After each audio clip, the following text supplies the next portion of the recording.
আমি জাতিকে পরিষ্কার করার জন্য এই কথাগুলো বলবো। জাতি পরিষ্কার আছে, আপনি মেনে নিয়েছেন, ধন্যবাদ মাননীয় স্পিকার। মাননীয় বিরোধী দলের নেতা মেনে নিয়েছেন। এই সংক্রান্ত একটা তুলনামূলক শীট আমরা এই ৩-৪ মিনিট আগে হাতে পেয়েছি। তো এটা পুরা পড়তে পারি নাই, যেহেতু আইনটা অবশ্যই একটা সেন্সিটিভ আইন। আমরা কি অনুরোধ করতে পারি যে এটা পাশের জন্য একটু সময় হাতে রেখে আমাদেরকে একটু সুযোগ দেওয়া হোক? মাননীয় বিরোধী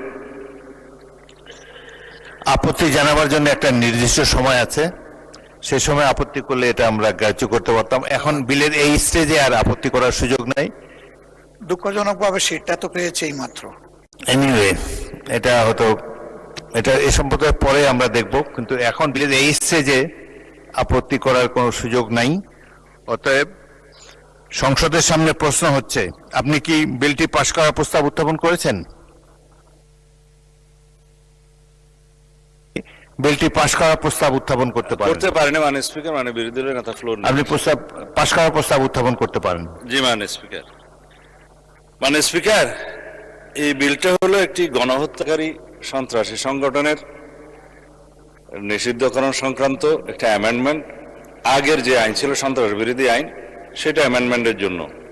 মাননীয় বিরোধী দলীয় নেতা নিশ্চয়ই স্মরণে থাকার কথা, ওনারা এবং এনসিপির বন্ধুরা সবাই মিলে এটা আন্দোলন করেছিলেন। সেই আন্দোলনের প্রেক্ষিতে এটা মোটামুটি বাংলাদেশে একটা জনমত সৃষ্টি হয়েছিল।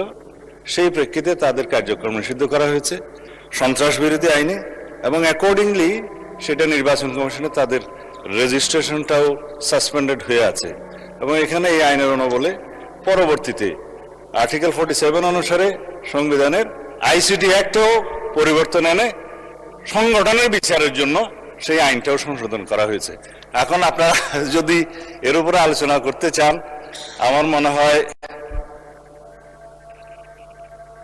সংশোধনের সেকেন্ড রিডিং এর স্টেজে যদি আপনারা সংশোধনী দিতেন, আলোচনা থাকতো, এবং ফার্স্ট রিডিং এ উত্থাপনের পরে যদি আপনারা আপত্তি তুলতেন, তাহলে আলোচনা থাকতো। স্টেজে আমি উত্থাপন আমি আমার রুলিং দিয়েছি, আপনি আপনার পাশ করার প্রস্তাব। ধন্যবাদ মাননীয় স্পিকার আমাকে কথা বলার সুযোগ দেওয়ার জন্য। আমি জাতিকে পরিষ্কার করার জন্য এই কথাগুলো বলবো। জাতি পরিষ্কার আছে, ধন্যবাদ মাননীয় স্পিকার।